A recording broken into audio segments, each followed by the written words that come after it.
Boom, here we are, PCB show. I got Bboy Mega with me. Thanks for coming, man. It was a privilege to have you here. No worries, man. Cool. You're all hooked up, ready to go? Yep. Got the lapel you happening. represent illegal moves, right? That's correct, yeah. Correct, yeah. Before we get into that, I just want to also let people know that on the 12th of December, we have the SOS JAM, which is my cruise event. So you came to the one last year in the skate bowl. So it's upgraded now. We're going to be in Fremantle in this abandoned amphitheatre. Well, which one?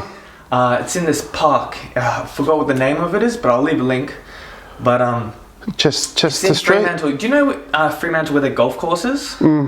Yeah, and there's a park next to it. It's just a funny name, so I can't pronounce it. I think I know the one. But there's an abandoned amphitheatre. Yeah, I think I know the one. That's where we're gonna have the jam. It's gonna be fucking sick. Awesome, man. Yeah, you need a sound system? I'm not sure about that. I do need a generator. Last year I borrowed a generator. You can use my generator. Yeah, sick. Thanks, man. I appreciate it. No worries. But let's get down into this, man, because you're gonna give me a massive teaching in history lesson. Look, before I start, I have to. I can only say what I saw, right, and my opinions, right. So whatever else comes into the realm in comments or whatever, I can only say what I saw and how I felt and what I went through. Do you know what I'm saying? Absolutely. That's why I'm digging and getting everyone's perspective from everyone's scene. Cool. So, don't hold back, man. Cheers. I have this coffee. It's tasty, man. It was a rough night. My neighbour was up all night watching the Trump thing, and he was blaring. Oh God, give it a break. Who won? The dude lost. Just give it a break. Oh, he lost. Trump lost. I don't know. Okay. I just could hear the telly going all night, and he was like up till 4 in the morning, and it was blaring. Whether he fell asleep, I don't know. But anyway, thanks, Brian. Oh shit.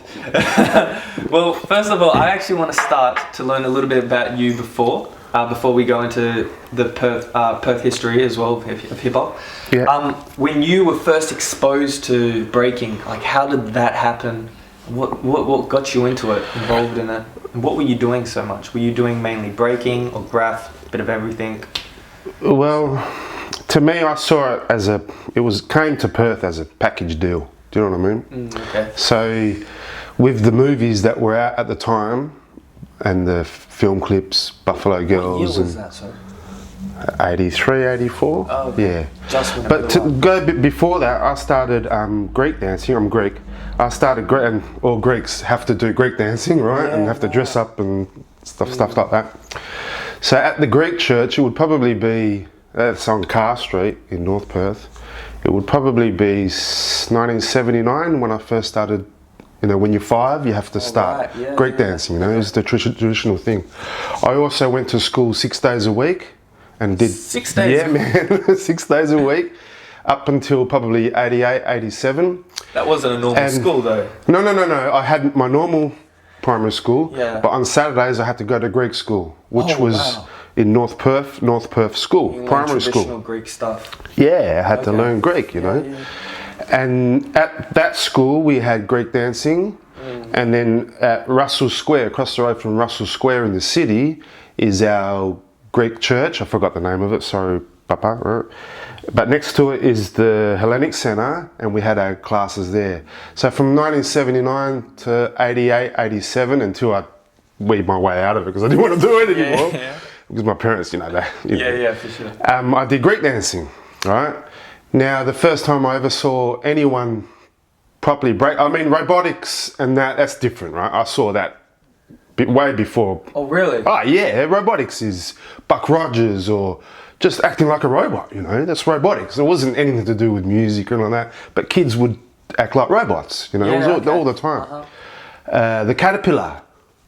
Banana dives, or you jump off a table with a caterpillar. That's way before I saw knew anything about hip hop. That were happening before, and then people in hip hop took that and they just started using whether people who invented hip hop invented that, I don't know, but I doubt it, right? Banana dive is a banana dive, but robotics, banana dive, not. Funk dancing, I was too young to see anything like that. So funk dancing, that was very dominant here in Perth in the late 70s and early 80s, before hip hop came. You need to ask Triple D, people like that, they know all about that. And there was also a disco competition that was run by Countdown, before Countdown did their Rocksteady competition, years before. And years before they had the moonwalk competitions and stuff like that. You know, this is before hip-hop came as a, oh, it's graffiti, it's breaking, it's people rapping, you know, you didn't understand it together. And then when Beat Street came out, you completely understood. Star Wars, which was a documentary, Star Wars, which was the movie. Yeah. Sorry, Wild Star is the movie, and Star Wars is the documentary. You've seen them, yeah? Yeah. Yeah. So around 83 or 84, we were going to a christening at that church I was talking to you about.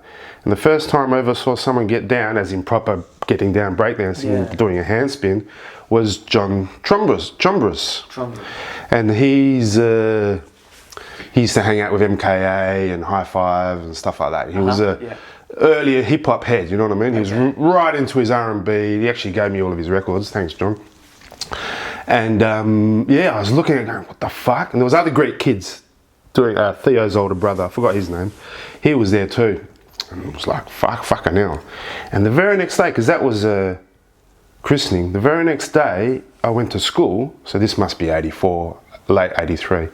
I went to school and fucking everyone was breakdancing. No one was breakdancing, you know, fucking the week before. It was, something must have happened. Whether it was Breakdance the movie came out or Buffalo Girls, I don't know. I was too young. I'm only 9 years old, right? In it just 83. seemed like a trend, right? As soon as people said, oh, there's something happening in America, let's do it. And then it's a trend at school. It was like marbles. Yeah, like I remember when we had marbles at school, and then we had our assembly, and everyone's into marbles with their bags of marbles. And then at the assembly, the teacher would go, or the headmaster would go, all right, kids, marble season's out. We've had enough, right?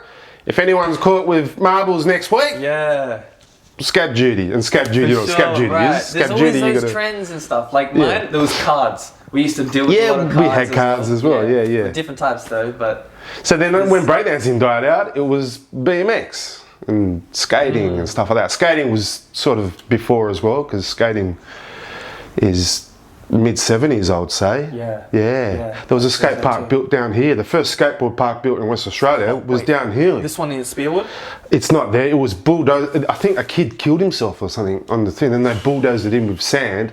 And then we used to go down and dig all the sand out and try and skate it, but you couldn't skate because it was full of sand. You could only sort of use it as a BMX thing. And then they pulled it up. I can't remember where it was. It was just down the road. There's a skate park just here too, and they upgraded it. Nah, that's new. And this was there's a big park, and at the corner end of the park there was this makeshift dodgy, and it was really coarse. Like, I'm surprised people would actually skate on it, but we used to skate on it. You couldn't break on it or anything like that. And at Phoenix Shopping Centre, when breakdancing exploded, Phoenix Shopping Centre would have heaps of comps all the fucking time. Really? Yeah, we would walk from, because I grew up in Coolbellup, we would walk to Phoenix Shopping Centre and watch the shit. Yeah, Coolbellup Shopping Centre had small breakdance comps there. Cardinia Rollerways or Rollerdrome or I forgot the name. Like a skate arena. A skate arena, yeah. Okay. We would go there and cool. So okay, go on. Sorry, I didn't want to. No, go. Yeah, so I wanted to. So from 84, that's when you were exposed to, or 83, 84, everyone was fucking doing it, and then you were like, I want to join as well. And you were going to a skate park as well. Oh, you couldn't break at the skate park. Well, we would go to Fremantle. Yeah. You got to understand that breakdancing was huge. I can't comprehend how fucking big it was. It's not like your generation or the 90s generation. May said there was about 50 crews in Perth. Oh, he's lying. There would have been 100. Oh, wow. Oh, fuck yeah. 100. Shitloads, man. Oh. The whole state, man, would have been just unbelievably amount of people. Everyone did it. Everyone's fucking mother did it. Everyone's dad did it. It was just huge, the biggest thing that could ever happen, right? And around the same time, America's Cup as well. So Fremantle was picking up with a lot of, because Fremantle was a fucking hole, mate. I'm telling you now, it was a ghetto. It was a dodgy, you couldn't go there at night. You would have got the shit kicked out of you. It was just a bum hole, right? Wow.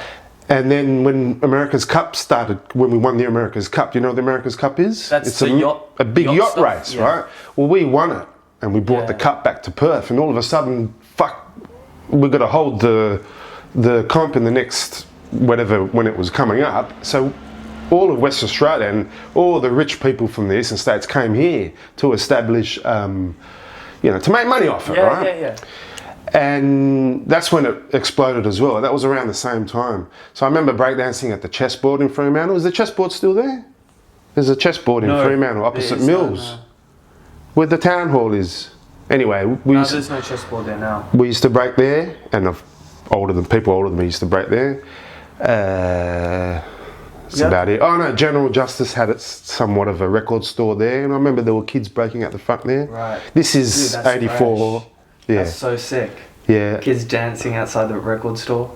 Ooh. Yeah. Man, I can't even comprehend myself of like.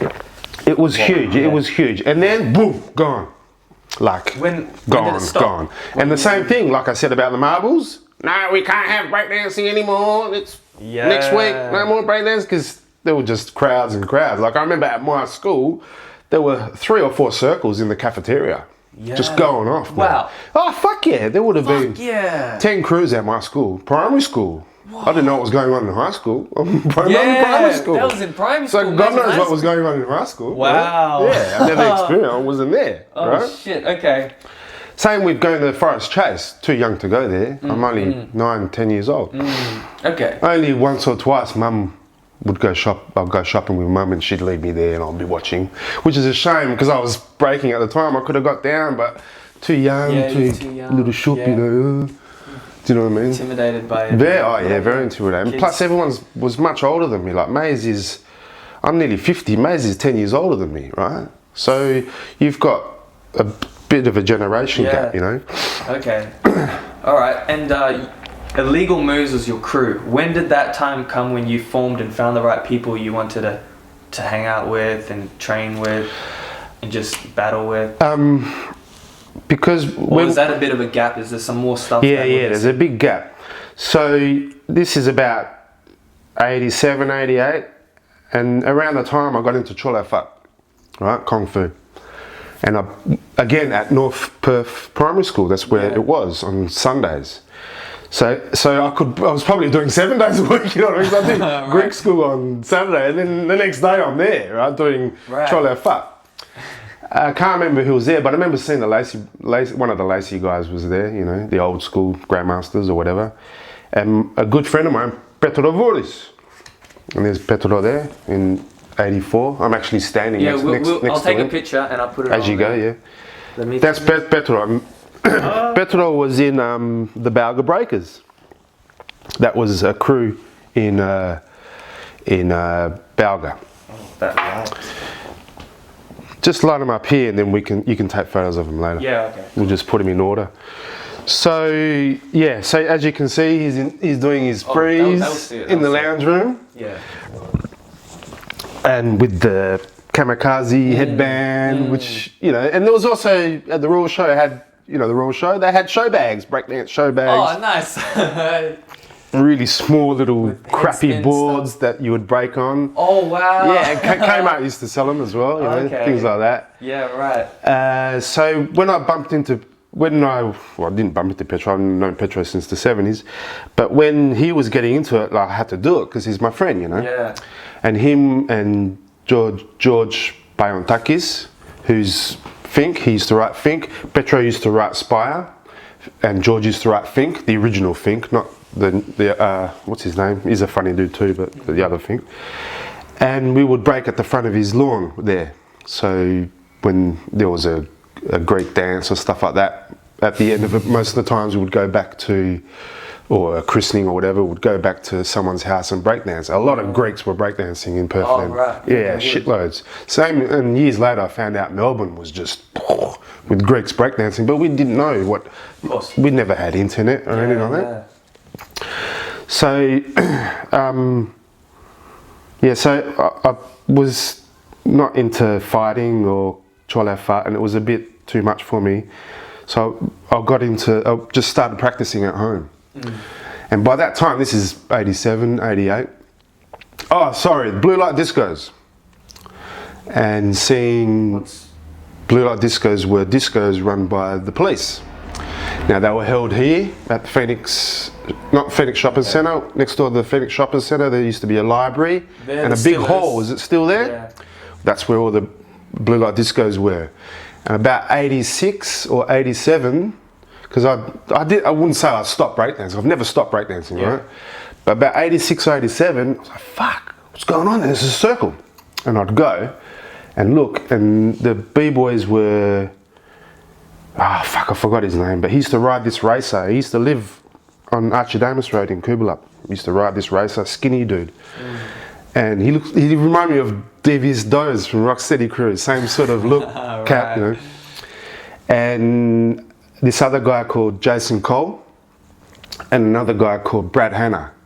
Brad Hanna's from Hammy Hill, I think, or Hilton, and the other two guys are from Kubaluk, like from there. And there's another Chinese guy, forgot his name, and there was a Burmese guy or Malaysian guy called Ray. And Ray I used to walk to school with all the time, and he's the first guy that showed me, how to properly move, to do robotics, right? And watching them at the blue light discos made me go, fuck, these guys are still doing it. And especially Brad Hanna, he's like killer dead enders, man, and fucking flicks, and seeing that at a young age is just unbelievable. You just love that shit. I had to do it, or get back into it or whatever. So then I started breaking at blue light discos. And how often was that, blue light discos?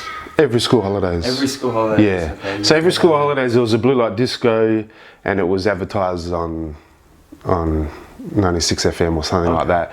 And there used to be bands and stuff like that. They didn't play that much hip hop. There was no hip hop. It was a few Run DMC songs. And well, when there was those. What's that? There's a famous song that's shit anyway, but anyway. Okay. And that song, it was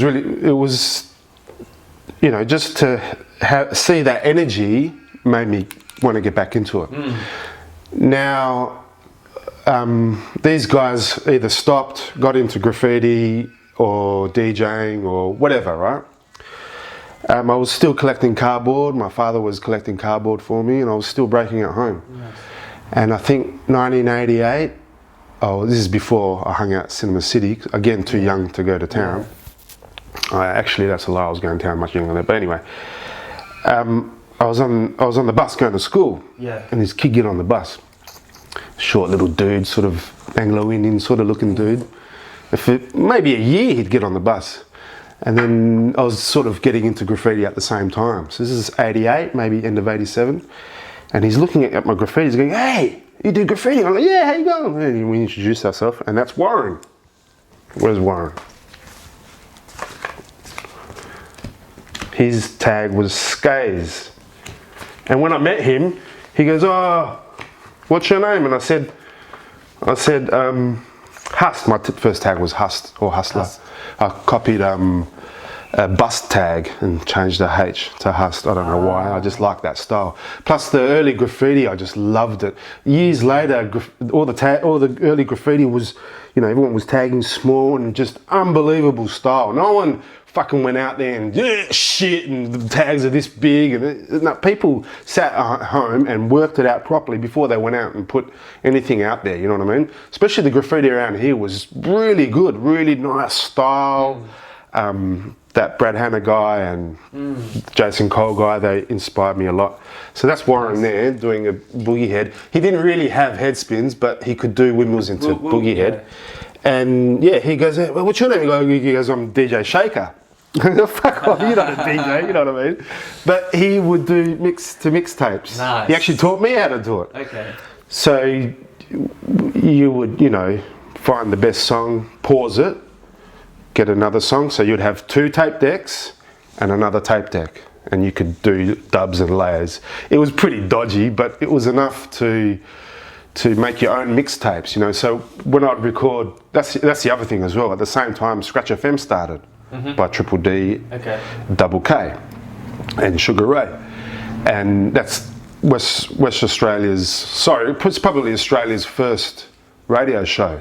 I think it started in 1987 and it finished in 1993 or 92. Okay. And I was there from the 1990 onwards at Scratchwood. That's how I started DJing. So with the tape decks, you could record all these hip-hop tracks you never heard in your life, and they were just fucking unbelievable, you know. Melly Mel, Eric B, Rakim, EPMD, all the good shit, you know, back then. Right. And then I would cut and splice and mix them up and put them on tapes and just listen to myself, or give it out at school, you know, stuff like that. And then selling them? No, never sold them. I used to fix people's tapes too. Oh, right. Yeah, they used to give me 50 cents or 20 cents, and tapes would chew. I'd bring them into school, I'd fix them, and I'd unscrew them, and the ones that didn't have screws, just pull them apart and loop them back and fix them up. Some tapes, the tape would snap, and I'd sit there, fuck knows I couldn't do it now, I'd sit there with my smallest little strip of Scotch tape and put one on one side, one on the other side. And it'd work, but if the tape went through that part, you'd hear this, and then it would go back to normal again, you know, you know, things like that. And I was always into fixing things, clocks. I was into clocks. You were the little technician back in high school. Sort of, not really, but sort of. Those days.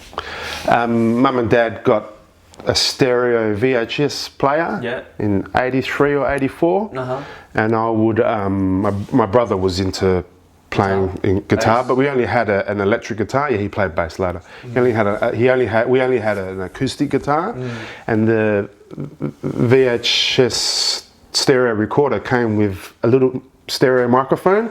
So I'd stick that through into the hole of the guitar and run it through the speakers of the television set. Oh, right. And do shit like that. Nice. And then I'd do feedback, and my brother would give me shit. Oh, sounds like Hendrix, and my brother would play shit like, you know, just weird shit like that. Right. We had a reel-to-reel. I played with that. My older brother, Mano, he was a wedding DJ. Yeah. So, you know, every weekend he would have the equipment from Party Sounds. He'd reverse the trailer. It was a massive trailer. He'd reverse it into the carport, and he'd pull it all out, get it ready for because he'd do blue light discos as well. He'd get all his sound system ready. So at a very young age, I knew about DJ mixers and turntables. I've got pictures here. You can put them up later. So back to Warren. So he's like, fuck, I breakdance too. I'm like, wow, dude, you live just up the road from me. You know, didn't know there was so many people around me when there were, you know. So we hooked up and we became partners. Yeah. And we formed a crew called Z-Rock, right? Okay. Nothing to do with Z-Rock. Or Z-Rockers. Why'd you call yourself Z-Rockers? I don't know. Z-Rock I got from Wild Style. Z-Rock is Zephyr's tag in Wild Style. Okay. So if you watch Wild Style, Zephyr is his name in the movie, the artist Zephyr in real life, his name in the movie is Z-Rock. And they don't know who Zorro is. If you know the film, Zorro's like a hidden dude, and Z-Rock, he pisses up against the train and then he falls asleep, and Zorro comes up and tags on his back, right? Oh, the Z and runs away. Z runs away. That's Z-Rock who he tags on his back. That's fresh. I love that. Yeah. I love that movie. It's so fucking cheesy. It's a cheesy B-grade film. They're gonna bring that back. I might start doing that. Yeah.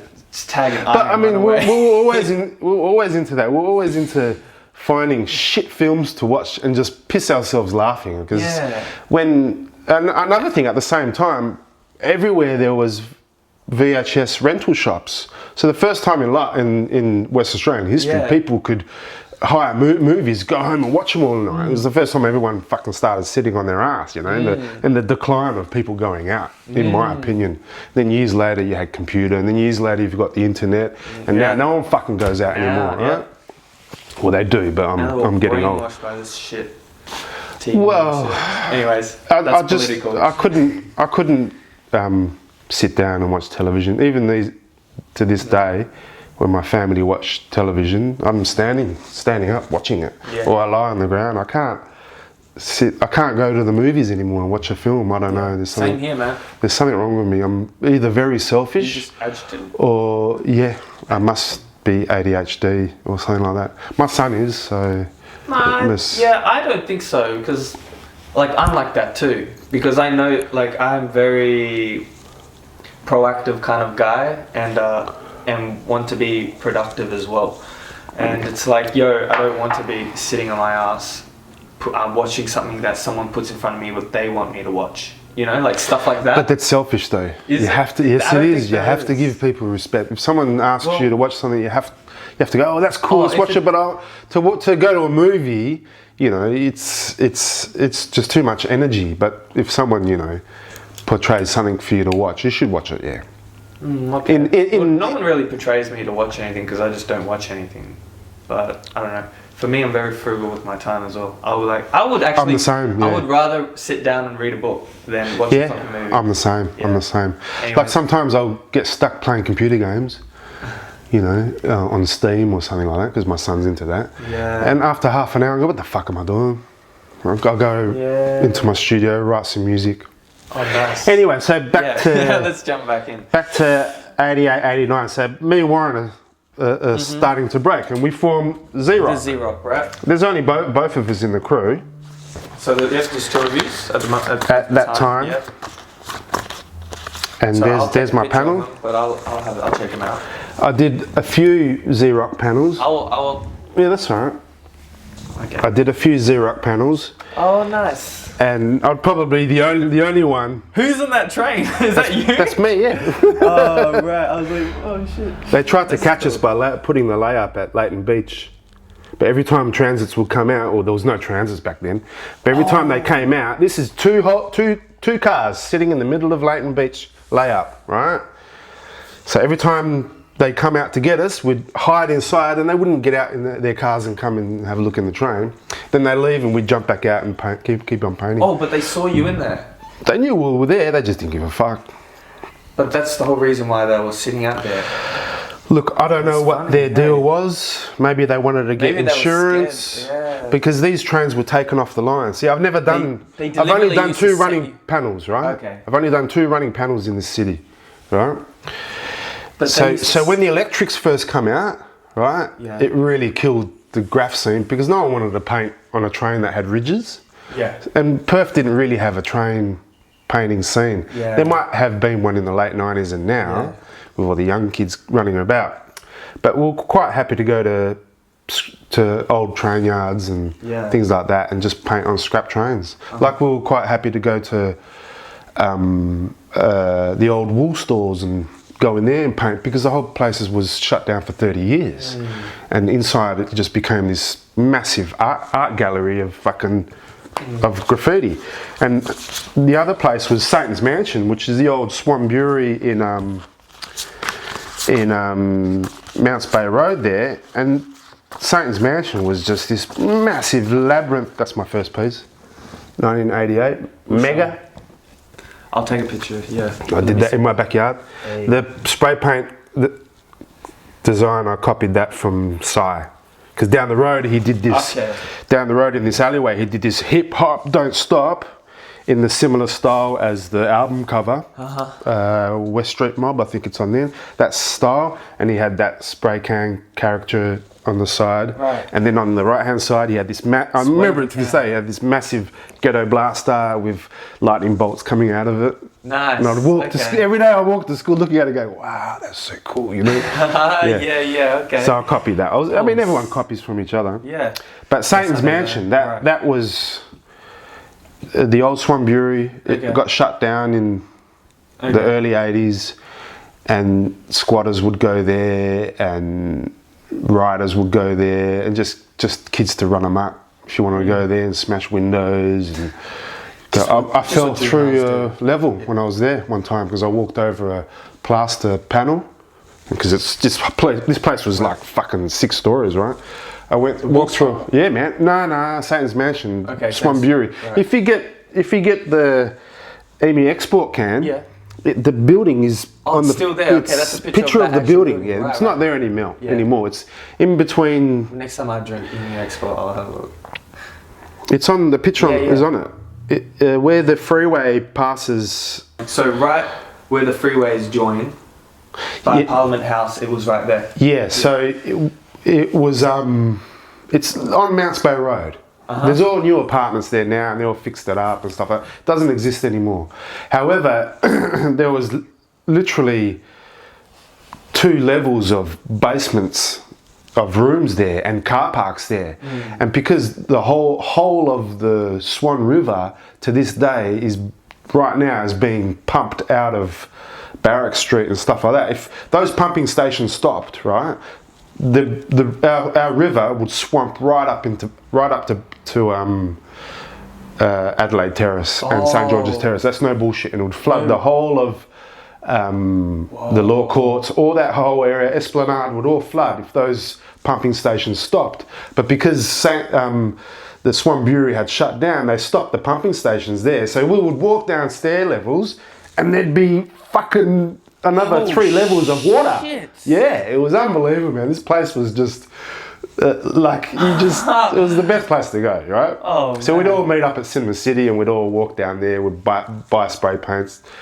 Other kids would rack, I never stole spray paint. And we'd go there and just practice, and we'd take the stereo there, we would break dance there. Yeah. Crews would have their own rooms there and threaten you if you went there in the rooms and painted, and they'd board them up, man. Yeah.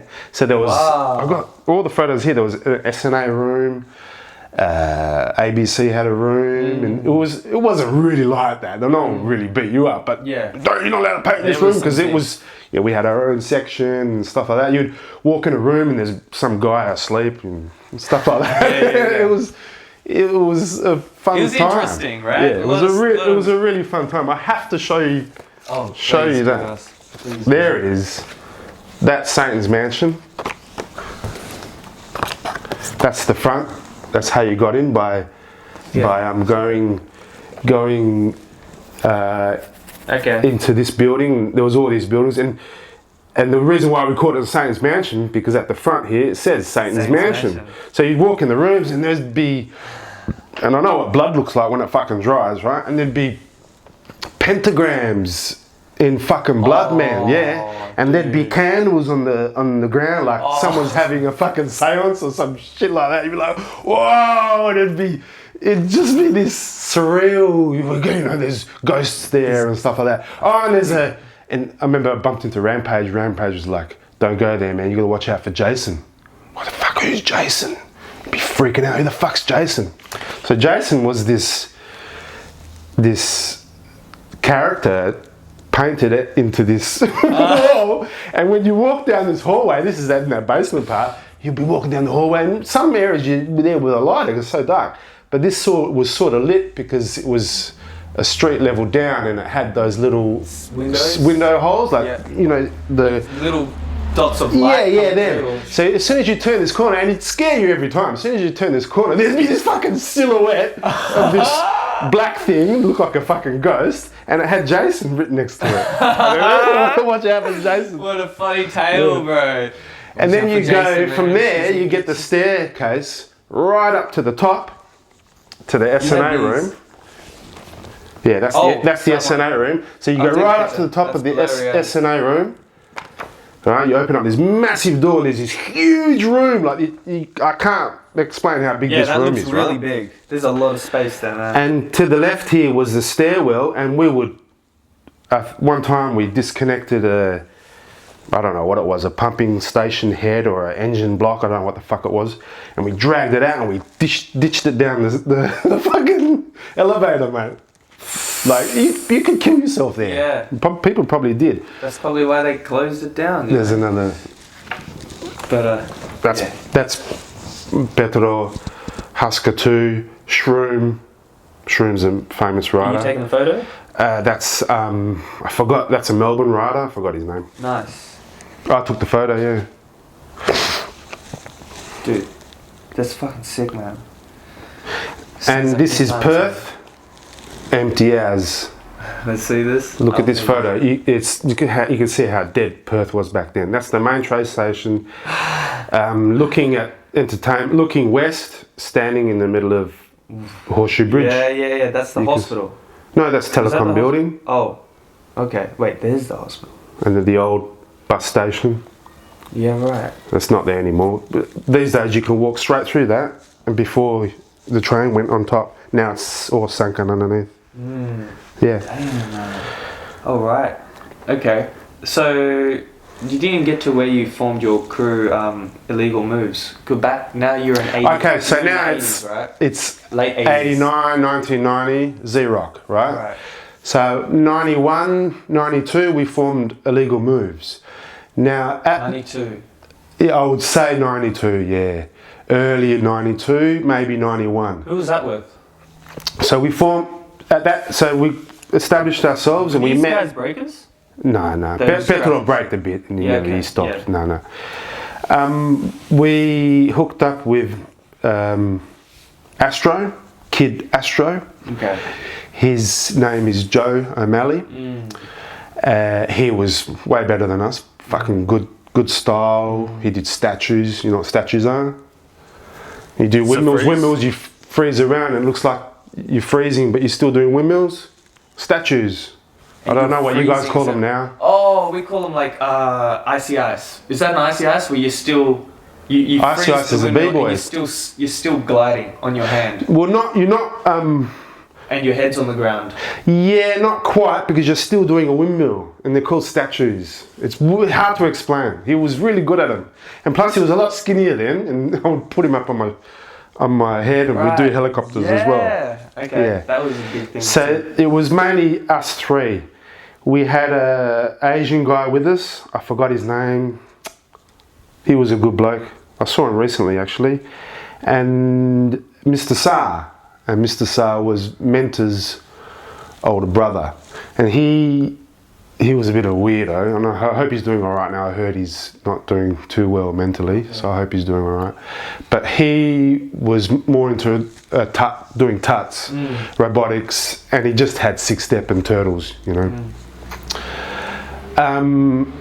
At that time, I still hadn't gone to Cinema City yet. This is with Z-Rock, I think. So 89 I started hanging out at Cinema City, 88, 89, and that's when I met High Five, and then those other guys I mentioned who I saw earlier, they were all already hanging out there. Right. So I could weed my way in there, and because you couldn't really hang out at Cinema City, you had to know who was hanging out there. You couldn't just turn up, hey, I'm fucking this dude. They'll fucking beat you up. You had to weed your way in. My earliest memory is Maze with his red Ghetto Blaster, double tape deck, and his Kango, I remember that. And then Forest Chase opened up because it was under construction. You see, like I said, I never hung out at that, was not part of that scene. Right. So then all of a sudden, all the Cinema City crew, because they originally came from there, right? They all went down. However, in Maze's video, he said they were at Cinema City before they went to Forest Chase, so I didn't know that. So then they went down there, and then we all started breakdancing at the newly built Forest Chase. Is it Forest Chase, right? Yeah, it's still Forest Chase. And there's the old footage of Forest Place where the road goes through, and there's no road that goes through it. Wait, what? Wait. Oh shit, that was an actual... Yeah, the road goes straight through there, yeah. And so everyone's breaking here, right? That's Commonwealth Bank now. That building that's there. the Commonwealth, yeah, that's the bank. And then on the other side is Forest Chase. Like, right here. Yeah. And there was a fruit and veg. Shit, that's so different. On Saturdays. And by 1 o'clock, the whole city was dead. There was no one there. Even right up even to the late 80s, the city was dead, mate. Oh, fuck. Because our trading hours shut. Yeah, okay. By 1990, I think it went to 5 p.m. But before that, I guess 1 o'clock, shop shut on Saturdays, man. And Sunday, forget about it. No shops open on Sundays. Yeah. Even petrol stations. I guess it's just it was smaller, like a small amount, like not as many people compared to bigger cities. Well, at this time, there would have been, the whole state would have only been 700,000 people. Yeah, okay. Now there's 2.4 million people. Something like that, yeah. It's gone up quite a bit. Yeah, but it is. It's going to keep going, man. So that's we're how going to be a new place to want to go to now, Perth. Yeah, well. Anyways. It is now. Yeah, it is. So again, and another thing, Petro and George, my other Greek mates, they already hang out at Cinema City. Okay. And they introduced me to all those dudes, right? And so then I first started understanding about hip hop, the whole deal, getting into graffiti, getting into DJing. I got my first turntable set up in 1990, 91. It was a realistic mixer, which I saved up for months to get. I was working at McDonald's. Technics B12 or D12, I can't remember. It had pitch. And a Pioneer belt drive, no pitch. Okay. And so then Dada's and 78 Records was a main influence as well. So you'd buy all your hip hop from there, and the records are set up. You could listen to the records and buy them. And records were pretty cheap then, even though to me it was expensive at the time. So I was sort of getting established into knowing what everything is. And my main mentor to understand, even though they fucking hated me back then, I was a big toy, right, was High Five. And he fucking got onto me and taught me exactly what was going on.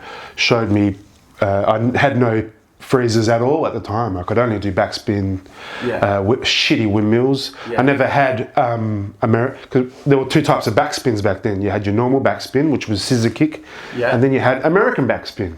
Right, American backspin, which is with your hand, go into a backspin, not go into a windmill.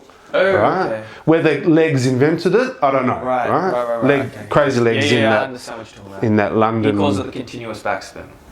Yeah, whether he invented it in his little hallway where he said he had no room, fair enough, that's cool. But we had the scissor kick, so I would do scissor kicks into windmills. I never had into windmills, right? So Dion pushed me. You can kind of whack. You have to do chair freeze, baby freeze, chair freeze, both sides. Turtles, never had good turtles. He's the best turtles. Oh fuck yeah, he's the man. Yeah. Actually, Zul had the best turtles. There's a guy called Zul, and he's like this tall. Shorter people are the best b-boys anyway. Shorter people. Taller people is, they're good b-boys, but as they get older, it's very hard. Shorter people, I reckon, can b-boy their whole life. Here's the thing with people's height. I think it's easier to break when you're shorter. It's definitely easier. But as a taller, bigger person, like for me, I'm taller than most breakers that I actually know, I think you look fresher when you actually have the moves itself. Like when you actually clean with it, it just looks way fresher. To be bigger. But you have to work harder to make it look fresh. Of course, of course. It pays off because it looks fucking nicer. Of course. Yeah.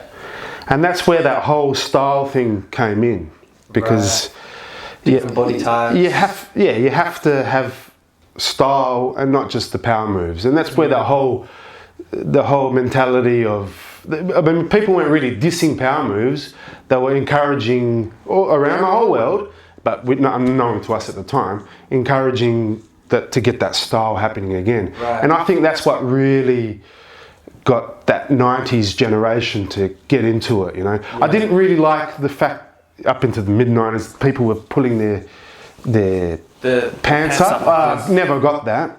And even to this day, when I see b-boys with the brow, when they're top rocking, they're going like this, I don't like it, man. Just fucking dance, you know what I mean? But that's my opinion. So where was I? So you'll be mentored by High Five. So then he's teaching you heaps of stuff. Polishing up all your power and your freezers. So then I formed Illegal Moves. High Five wouldn't have anything to do with it. He was in Concrete Elite. No, High Five's never been in Concrete Elite. What? No. Okay. Maybe. Look, we did share crew names when we did shows. Okay. Right? That's why I said to you before that Lee and Jared were in Illegal Moves, because they did heaps of Illegal Move shows with us, but they weren't actually in Illegal Moves. They formed Motion Crew, then Turnstile, then Concrete Elite. Okay. Right? That's my knowledge. Did you do their interview?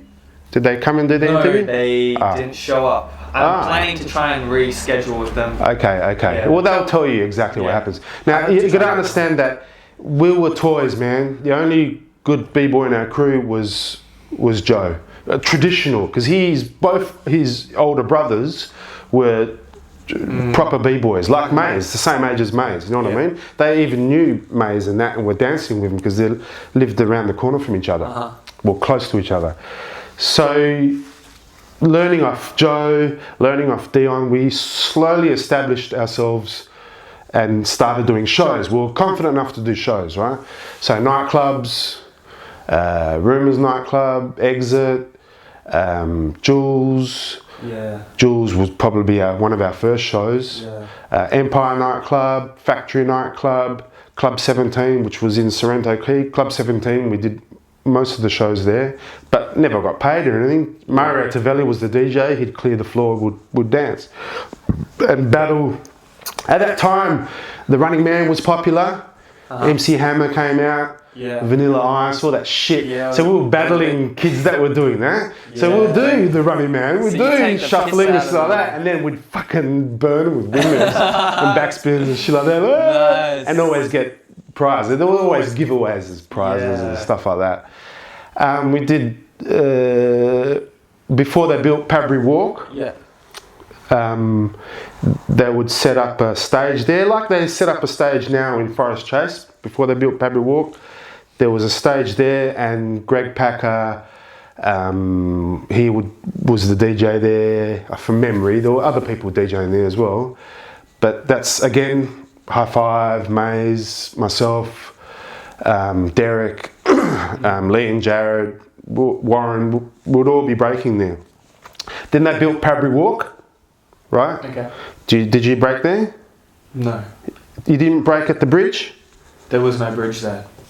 Oh, when did you start breaking? I started in 2013. Okay. And I only got to the city, breaking in the city in 2014, 15. Okay. Well, where we used to, as soon as they built Pabry Walk, right? Because at the time, because the scene was huge, you know, and you had two scenes as well. There was a Cinema City scene and the Forest Chase scene, right? And both didn't like each other, but we were separate, and we went up to Pabry Walk and started breaking there. But we didn't actually break on the bridge. We started breaking around the corner where the cage used to be and the side bit. Right now, it's a rooftop and it's still there. So when people say, oh, Pabry Walk's gone and the breaking scene, that part is gone, the part where we first started dancing and practicing is still there, but it's a rooftop now. Okay, like so they demolished the bridge opposite Myers. The rooftop is still there. They demolished the bridge and then they turned that walkway part into a rooftop, and you can't go on top there anymore. So when they kicked us out of there, because the police were on our backs big time, right? The cops would come, right, what's your name? Ring in. If you had a bench warrant, they'd take you away. Right, if I catch you here next Saturday, I'm fucking taking you in. That's how it is. That's how it was. Dude, we also would dancing, man. Just dancing on concrete. Dude, I was chased. We were chased, mate. Chased by coppers. Fuck, we saw you last week, and they fucking chased you, man. With their fucking shit, you know. What the fuck? You can't catch us, Dickie. Man. Yeah, anyway. No, but that's fuck, man. However, I remember one time a police officer got down and did some turtles, but anyway, that's another story. So was it? But hang on a minute. Before we went to the bridge, right? We would always secure other spots. So we had Trinity Arcade. We had the arcade next to Hoyt's Cinema, which is in Hay Street Mall. The car park opposite the law courts. We'd go up to the top there, right up to the top, and we'd break there. Smoke pot and shit like that. We'd go down to the Supreme Court Gardens. We'd break there when it was hot. You know me. I'd like to take you guys one day and show you all the spots where we used to dance. Shopping malls were the best. Wesley Arcade. Bro, we should just walk around with the camera and film and get you to show us all the places. There was a record store up Wesley Arcade. I remember that. So was it much? Okay. And Cinema City, that had a very little flat spot that we used to dance. But that was a different crew that was breaking there though. Cinema City, and then you guys in Forest Chase. Wasn't it you said that you guys didn't like each other? Remember? What happened was and the Bogans started getting into hip hop. So, you know, there were people that were into Motley Crue and stuff like that, and Guns N' Roses. They started because hip hop was getting popular. So in the 80s, everyone hated rap music. It was completely dissed. It was all about... You were called a rapper, you weren't called a hip hopper or a b-boy. I didn't even know those terms either. Yeah. You were called a rapper, that's it. Yeah. Surfies were called surfies, skaters were called skaters, so on and so forth, right? I'm lost. Yeah, so we were talking about there were two different types of crews, right, in the city. I can get you another drink if you want. No. Yeah, so it was basically, to me, it was the kids that couldn't hang out at Cinema City or get the reputation to hang there. Because they weren't rioters or b-boys. They were just people listening to Triple J or something like that. And Triple J had just come to Perth as well. So there was probably the only radio station that was, other than Scratch FM and Catch the Beat, Curtis J, that was playing very little hip hop, and it was shit, right? So you had this scene that started hanging out at Forest Chase. Whether they were associated with the old school, I don't know. But they were, you could tell they were bogans dressed up as rappers. That's how we saw them. Right. Yeah. Okay, they were fake. Well, yeah, well, some of them were cool, some of them weren't. You know, we were, when we went to the underage nightclubs, they were there as well and stuff like that. Okay. But when we would go down to break, we would be together. FC Posse and Cinema City Posse would be, you know, there together. You know, I'm not really a good one to talk about that. I wasn't politically involved with that. I just wanted to dance, you know. Did you enter many battles back then? Nah, that's what I'm saying. For us to do shows, we'd have to split our crew up into two parts. Okay. Like with Lee and Jared. Like for instance, when we did Rumours, the MC introduced Lee and Jared as motion crew. Right. And me and Warren as Illegal Moves. Right. And our floor show was us battling. We never had floor shows routines. No, we never did anything like that. Well, the only thing we did was square formation, stand up, roll in, do your move, roll back out, next person roll. As soon as you roll out, the other person rolls in. Just simple stuff like that. Okay. So you were more about getting down with the homies, you know? But there was no one to battle against, man. You're going to battle against your friends? It wasn't there, you know, that, come on, I'm going to fucking battle. It wasn't there. You're your mate. I can't battle you. Right, okay. You know, you come to the city. It was more about ciphering. Yeah. Getting down, practicing. Yeah. Okay. Now, all the old school had quit. Maze. Yeah. They all quit. They said they came back in the 2000s. No, mid-90s. Maze got back into it around 94, 95 when he went overseas and that. Dion you were still going? You were still going? I've not stopped. Yeah. Since the whole way through. They have stopped. Wow. I'm not bragging, but they did stop. Okay. I breakdance to this day. I was breaking last night with my son. Dope. Yeah, man. You have to. You have to. Yeah. You have to. I can't. I can't. You can't. No. I can't. I don't think I could either. Like, stop. You went down at YMCA, right, as well. You said, because I remember... I went to all of them. The first time when I was hosting classes there, you came down as well, brought your son.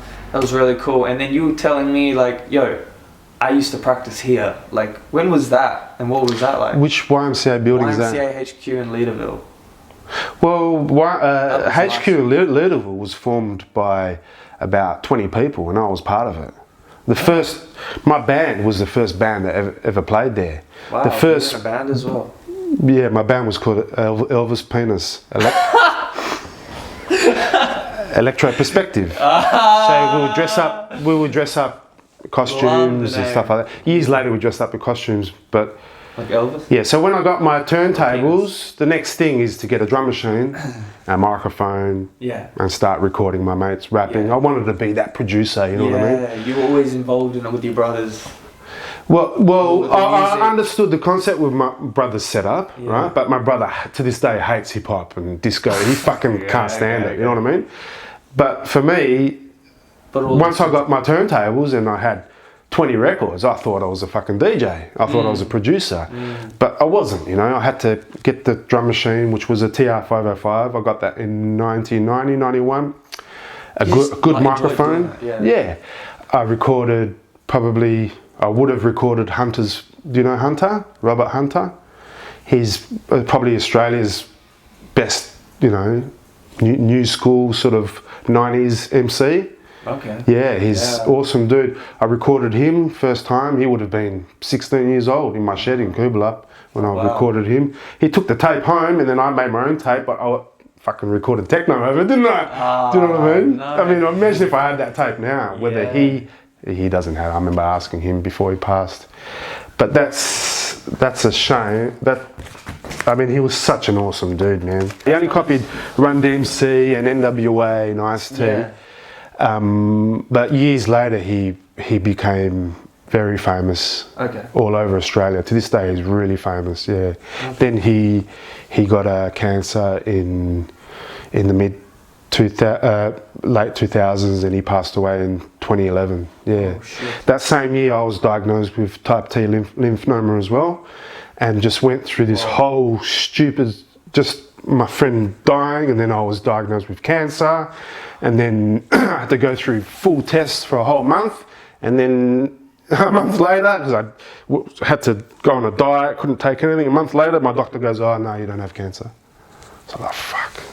So being told you got cancer and for a whole month thinking you're fucking gonna die, you've got 5 years, then you'd be Googling 7 years, or one dude lived for 10 years, and you're like, fuck, you know what I mean? It just fucks your head, mate. Completely fucked my head up. Wow. Depression, you name it, everything. I've never known anything about depression until this happened to me, And especially since Hunter dying, it just, I can't explain how much it fucked with my head, you know? Lucky, man. Like, really. What did you learn out of that? Like, coming out of it and you're like, oh shit, lucky I don't have... to check myself, check your shit, no bloody nose, just shit up. My doctor, Mr. Coming out Parnell, of it what's his name? He gave me a list to check coming out of it. Yeah, mentally, like how... Did you have a different point of view? I don't have cancer, which was the best thing, do you know what I mean? But in the back of my head, is that going to come back? Why did my white blood cells come up so high? You know, just shit like that, you know. I'm abusing my body for years, you know. Like around that time, the rave parties come out around that time as well, 1990, 91. The thing that got me against all of that shit was getting back into breakdancing. That's fucking sick. Dion ringing me up, hey Mega, meet me in the city, let's breakdance. You know, let's do some b-boying, let's get back into it, you know what I mean? So I'm not going to say I stopped, because even all the rave parties, we were doing shows at the rave parties. I don't know if you know Circus Berserkers, they would do fire twirling and do their circus stuff, and then we would break dance afterwards. Nice. Most rave parties that we attended to, we would get down and dance. Joe, Warren, Roy and all that, you know. Okay. What would you say the biggest life lessons that hip-hop actually taught you? Because it definitely changed your life when... Respect of other people. Respect of other people. Oh, fuck yeah. Because before I hung out at Cinema City, I had no respect of anyone. I had no respect of... just nothing. I would, you know, just didn't give a fuck, right? But when I started hanging out at Cinema City, there were rules set in place, you know what I mean? Or hanging out with older b-boys and writers, they would school you because, you know, you're younger, right? So even though graffiti and breaking really doesn't have any rules, it's freestyle formation, from the lettering, wild style, to your wild style in your breakdancing. There are still rules, you know, respecting other people, don't start nothing and there will be nothing, that type of mentality, you know what I mean? And at the same time, just you know, the Gulf War has started, so you're scared, you know, it's going to be a war here, you know, am I going to go to war? You know, shit like that, do you know what I mean? Wow.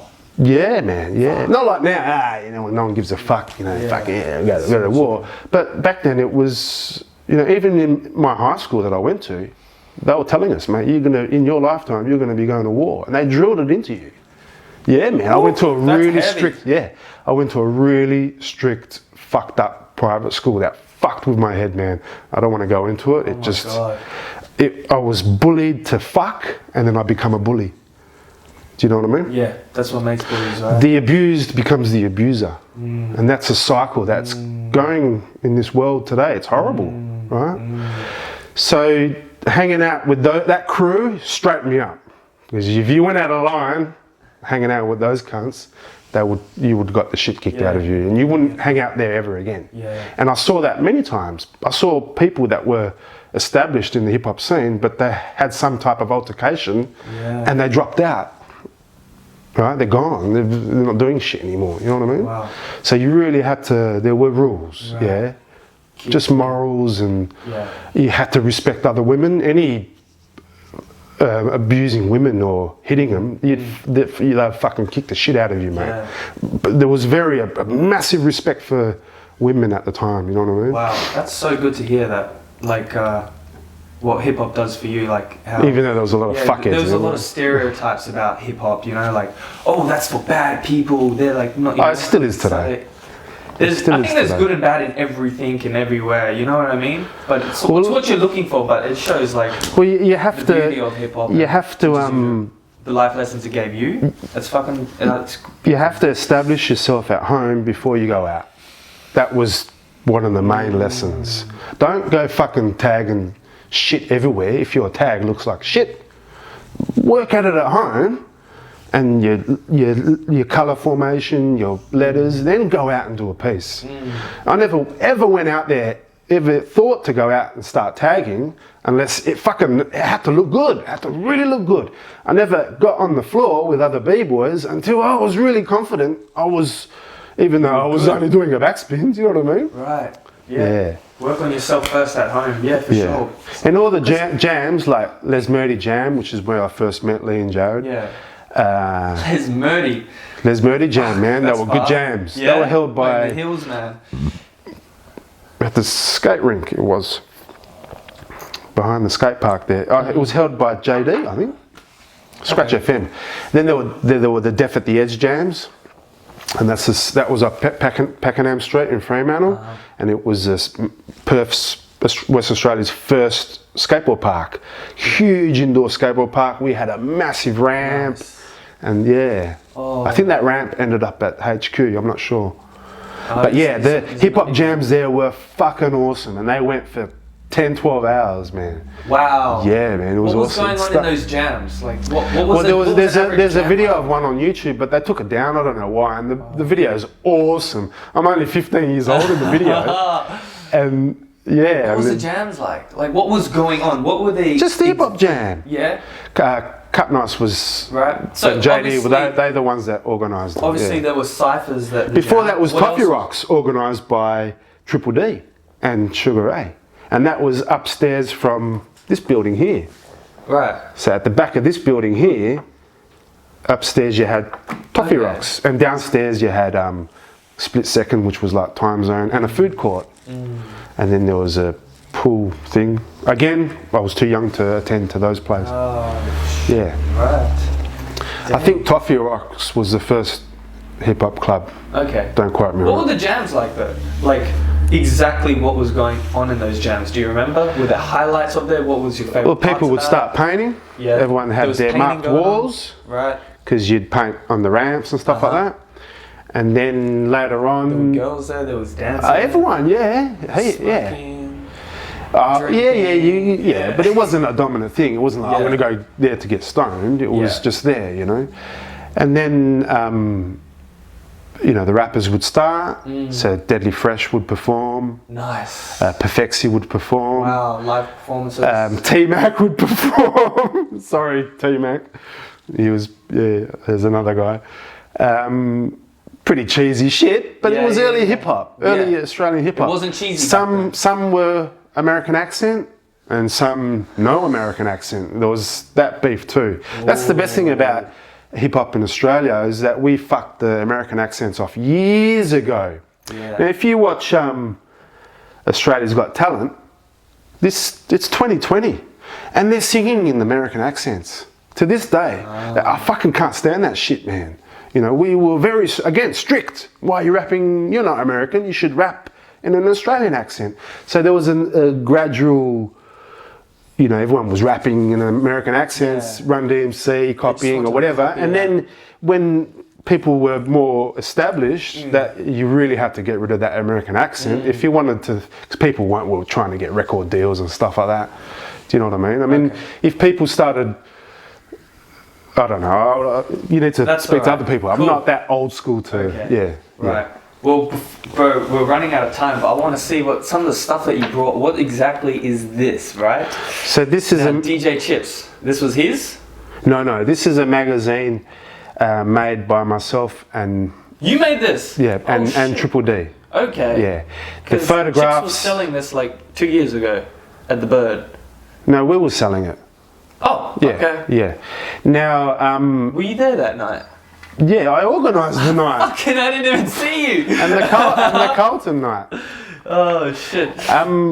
It's the magazine is called Out of Necessity. We're gonna do another one day. That's 1990s, but that whole magazine there is 1980s. That's it. I'm not even in it. 1980s. Right? Wow. There's a picture of me here, but I'm not. My graffiti is not in. Oh shit, that's in you. And there's Triple D there. Yeah. Nice. So it's a collection of what it was like, you know, in the 80s. You know, the hip hop scene in Perth in the 80s. Oh shit. There's Maze there. Yeah, it says Maze. There's Mixer. There's Jason Cole. The denim jackets. Scott Washer. Scott Washer's. He would probably have to be the best b-boy. Yeah. He's very good. Washer. There's Deli, Maze, Triple, me, Dion. Oh, that's us now, you know. Wow. That's Deli awesome, and man. Another amazing. This guy's doing windmills on the floor. Graph Rider and windmills. I mean, last time I saw Deli, he did a backspin into windmill, a backflip into windmill, and he's fucking 50 years old. Dude, this is so fucking cool, man. Yeah, that's your copy, man. You keep it. What? Yeah, man. Thanks, man. I appreciate this. Everyone's got jackets on, stuff like that. Dude, this is so cool. There's Chips. Did Chips ever come down to Perth to play? That one time he did, yeah? He's been here 3 times, dude. He's been here 3 times? Yeah, he loves Perth. He's coming back again. Is he really? Yeah. Oh, let me know when he comes back. That's the other thing with... Let me know when he comes back. Yeah, man, yeah. That's the other thing with the whole Chips thing. In the early 90s, I was... DJ Chips from Fantasia. Brooklyn, yeah, Fantasia. He's... you have to interview him. Yeah, I'm not going to do it. Yeah, for sure. But when I first contacted it, that's Perfection's tattoos. That's serious, man. Oh, okay. When I first contacted Chips to interview him for the book, we you know, I was just dumbfounded about how we were basically lied to, you know, in how hip hop was actually started. It was just to make other people feel like they contributed to the scene, which everyone did, but like they were like, oh, we were the main starters. It was us that did it. It was us that did it. Give us the attention or the recognition for it. That's what it was like, right? I don't want to go into it because I was born in 1974. I mean, the height of it was there in 1974. So you need to interview him. Yeah. But one point I want to point out is on all the media you see about hip hop, they continually talk about Herc starting block parties and mixing 2 of the same record. Now this is a hideous lie. I'm pretty sure it's not started by Herc either, right? Now to DJ, you know, to have continuous music, which probably started in the mid-60s, to have music overlaid on top of each other at a discotheque. Not stop, start, right? Because the people are dancing. You don't want to stop and go into something. And you need to find a record that was amalgamating to go with the same. So even before beat mixing started, people got the tempo of the song, the BPM of the record, right? Had 2 copies and would play them. That's how they beat mixed. They never had turntables, pitch control. Do you understand? You need to think about that, right? So always 2 copies of the same record going along. Now the block parties, as Chips was telling me, was some Labor Day weekend I thing. thought the reason why they had the two discs, right, was to scratch and stay on to stay on get that the scene. breakbeats going. Right. Yeah, but that was done way before Kool Herc did it. Okay. Grandmaster Flowers was doing it. Francis Grasso was doing it. There's another guy. I thought Herc was before Flowers. No, Oh. Flowers is way before Kool Herc. And even the flyer here, you've got, Kool Herc says it's 1973 at Cedric Ave. It's not a block party, it's a basement that he did his party. His party was held in a basement. It wasn't a block party at all. And Brooklyn was doing block parties way before they were doing it. There you go. And and another thing, if you watch Kool D's interviews, he's the first person that did block parties. So that's the flyer there, and that says 1972, right? Right. That's a whole year before 1973. With the Grandmasters, Killer Chips, right? Yeah, exactly. And not only that, no, they didn't call themselves Fantasia, they called themselves Grandmasters. And with their graffiti tags, Killer, Chips, and Rap. Killer is Kool D's cousin, Larry B. Right? Yeah. Chips is Chips. Yeah. Rap is, I forgot his name, but Rap, I mean, that's... Okay. Not only that, Chips reckons they were breaking at this party. So who started who? Wow. So you need to interview Chips. Do a thing on the internet. I will have to. I don't want to talk about it because I'm not to there. get them in person, but I'm gonna have to. And another thing, all the equipment that Chips got was from Action Jackson and from Flowers and from Plumber. Chips' first DJ board, they called them boards back then, was Plumbers. Do you know what I mean? Okay. So you need to go, Look, I don't want to. Gotta go get back. I don't want to diss anyone, but there's a video out there, and I'm not going to mention any names, right? Video out there of famous people, hip hoppers that we know of, right? Our grandfathers, right? And they clearly state that Flash invented the crossfader. Flash isn't in the video, but he invented the crossfader, and that's a fucking lie, man. It's not true. But yet they're standing there going, he's the first person to invent the crossfader. Mate, I've got a Presto mixer at home. You know how I make records with my Presto cutters. I've got a Presto mixer at home. It's from 1935 and it's got a crossfader on it. So how can they say that they had a crossfader first? In the Kool D videos, Kool D said I had the GLI crossfader mixer before Herc did. He says it in the video, right? And Kool D is from Fantasia. And Kool D's from Brooklyn. Yeah. He moved to Bronx. So you need to get into that shit. Don't quote me on it. No, but that's really I'm from Perth, I've not been anywhere. Okay. Chinese Whispers. You need to source these guys and find out. Go to the source and please tell us what it was like. And another thing, Chips' manager at the time, who get him some work, was Pete DJ Jones. And Pete DJ Jones is supposed to be our biggest grandfather, Grandmaster Flowers. I mean, the guy was using 3 turntables in then, In 1969, he DJs at Yankee Stadium for James Brown. A DJ opening up for a band in 1969. Now, fucking comprehend that. Yeah, okay. That's crazy shit. Shit, that is crazy shit. So go ask these guys because I don't want to. Please. Is there anything else that you would like to show us? Yeah, I got into electronic music. Into electronic music? Yeah, okay. TR-808, nice. TR-606, TR-505, SH-101, CZ-1000. These are all the synths I used. I've still got them to this day. And that's another thing. I could not have got into that scene or purchasing that stuff without hip-hop, and getting out of that whole, rave scene. I just picked up all the bad habits of doing all the good habits. Oh, you picked up the good things, right? From going to hip-hop. And being at the rave parties and thinking, fuck, that's the funky drummer breakbeat. Oh, and then you were just like, I want to break. And that's they were using breakbeats in techno. Oh, fuck, wow. And then that amalgamated into jungle techno from jungle, and then drum and bass. Do you know what I mean? Yeah. So, but drum and bass sort of got rid of jungle is broken up breakbeats.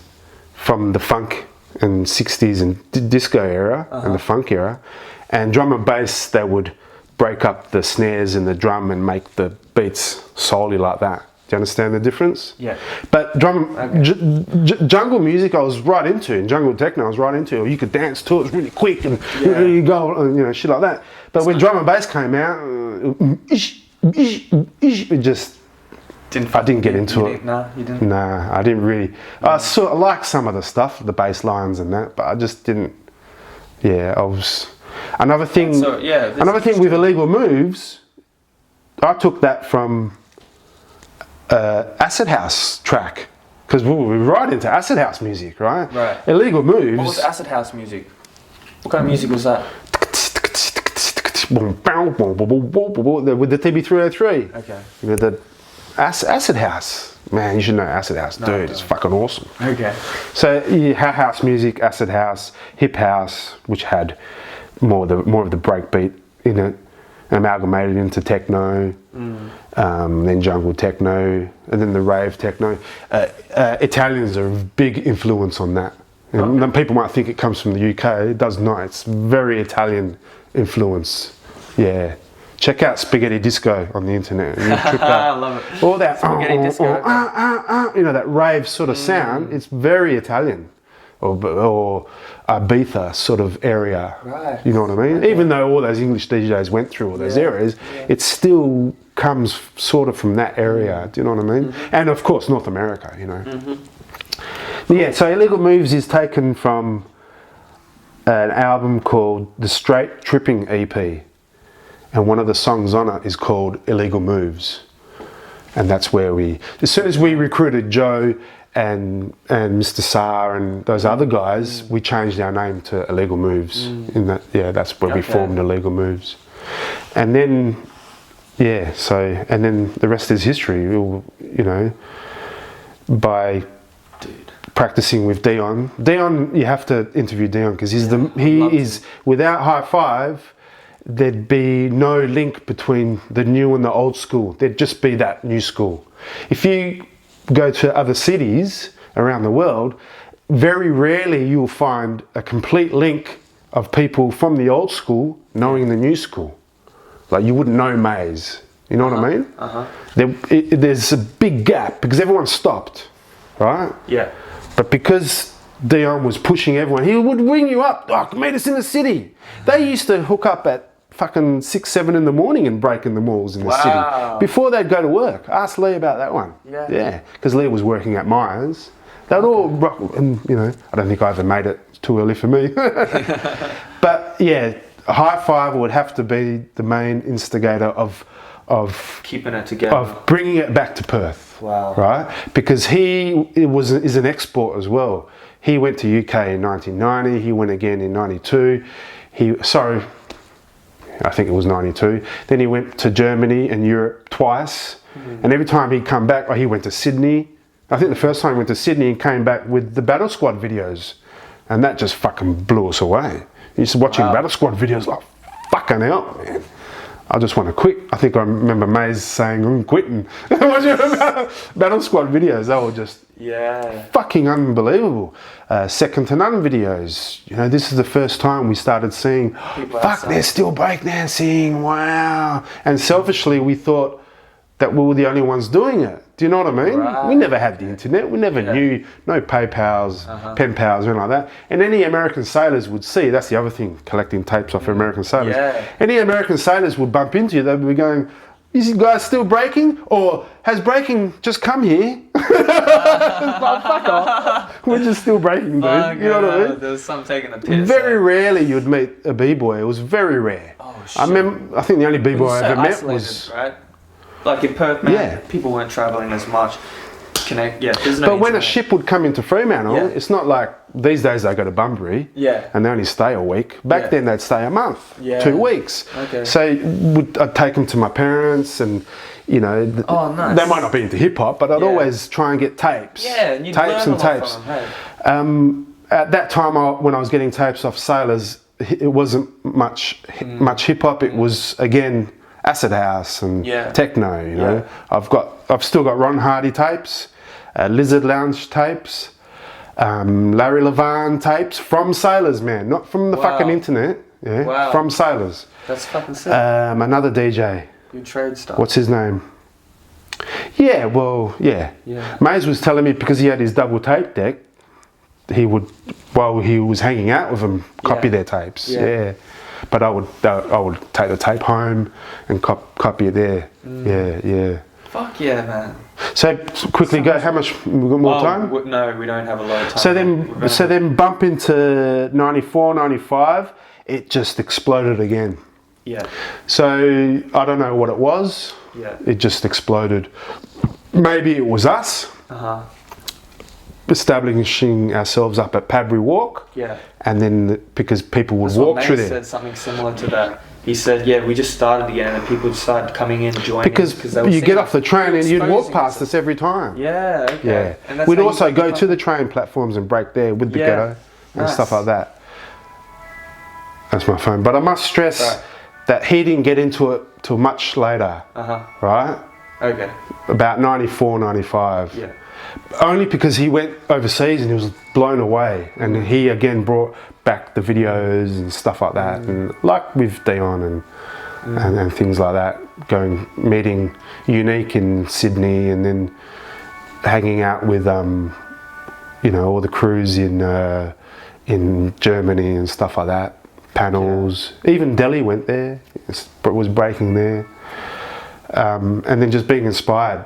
Because there was no internet, we couldn't, there was no hip hop videos, there was very little, and only years later you'd see Rocksteady in a video. In those videos, in the VCRs, but by then you just had the sailors that were just giving you stuff. They were our internet. Yeah, that was the internet. Whether they were into hip hop or not, have you got any tapes? And you get a tape and it'd be shit, or you get I got some tapes. And the tapes would be, sometimes they would have satellite broadcast straight to the ships. I remember sitting on a ship in their rooms and they were getting straight broadcasts from Los Angeles, Nice. Yeah. Fuck yeah. Sailors were cool, man. They were awesome because America was always way ahead at that time. Yeah. Do you know what I mean? Yeah. You'd get our Coke cans were hard and you couldn't squish them, and then they'd have a Coke machine on their ship and, can you get me a Coke? Yeah, I'll get you a Coke. And get the Coke out and it was, I don't want to drink it. And you take home. And it was soft can, had the dented tint. Do you know what I mean? It was different to our Coke cans, you know. Oh shit. The clothes they were wearing was just unbelievable. That's the other thing, sitting on the bus and seeing those old school guys from Kublap and Hammy Hill I was talking about, they were completely dressed differently to any other teenagers in Perth. And when you saw them, you're like, fuck, I want to dress like you, man. The fat laces, the Nike jackets, the Puma jackets, all of that shit. They had that style, that steez about them. You're like, fuck, they're cool. They were fresh, man. The word fresh was just written all over them, it was them, and that's the other thing that inspired me, was just that look and I don't know, it was just now I'm talking too much shit. No, you're good, but I don't know how long this camera's got left because it's flashing, right? Just keep on going. No, I'm just gonna say thank you very much, and I really appreciate the time and so much you shared. Holy shit, you blew my mind. I think this is now keep my on favorite. going, yeah. Thank you, brother. Don't stop. Yeah, no. Don't ever stop. Yeah. Yeah. Because the scene, it comes up and down, and it comes up and down, but that's cool. But it's flatlined. It didn't. It's gonna completely come stop. back up, man. It will. I of know course it will. I know Of course it will. Is there anything else you want to show us while we still got the camera running? I'll give him to you. Oh, that's Robert Hunter there. That's his memorial thing R.I.P., that we got at his funeral. I've got. I'll just give you these photos and then you can put them up for everyone to see. And what's in that book? Is that your graph? That's my black book, yeah. Your black book? Yeah. Fuck you. Whoa, look at this bad boy. Maze showed us one of these too. He's got about 3 of these. Oh, the flyers. Dude, I did. Is nasty. Yeah, I did that for my wife. Oh, wait. My girlfriend, now wife. I got to take a photo of all these. That's 1996. So wow, all these flyers are heaps of shit, man.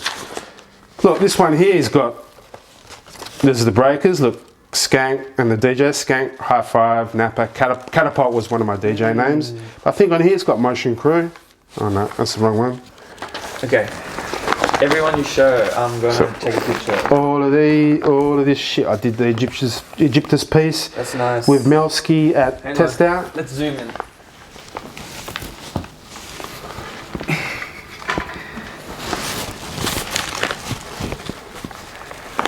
That's one of my first pieces I did. That's 88. Oh man, come on, let's go on this side.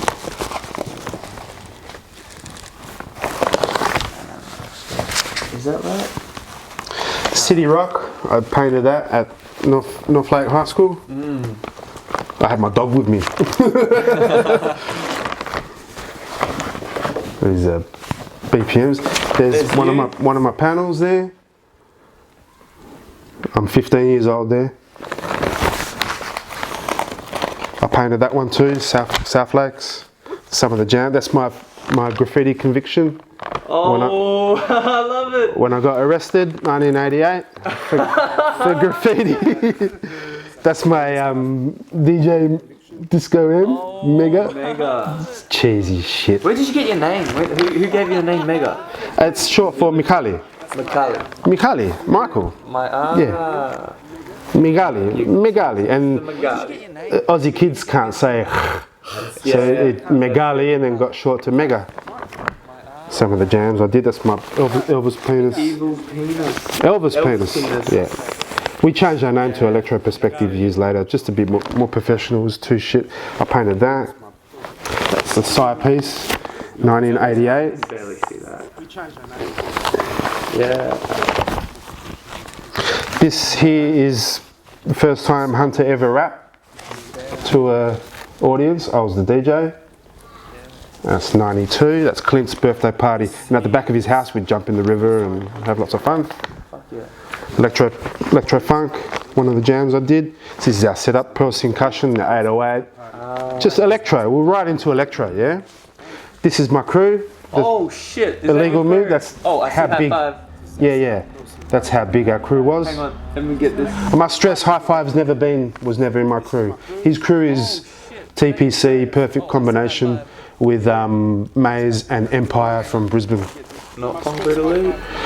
Dude, I don't think he was in he might for shows. I doubt Dion was in Concrete Elite. I would have known. You know, I actually got a hold of Dion's Black Book. There's one. It's awesome, isn't it? Yeah. That's a New Year's Eve jam. Everyone's there. B-Boys, Perfect Combination crew, Illegal Moves and Motion crew.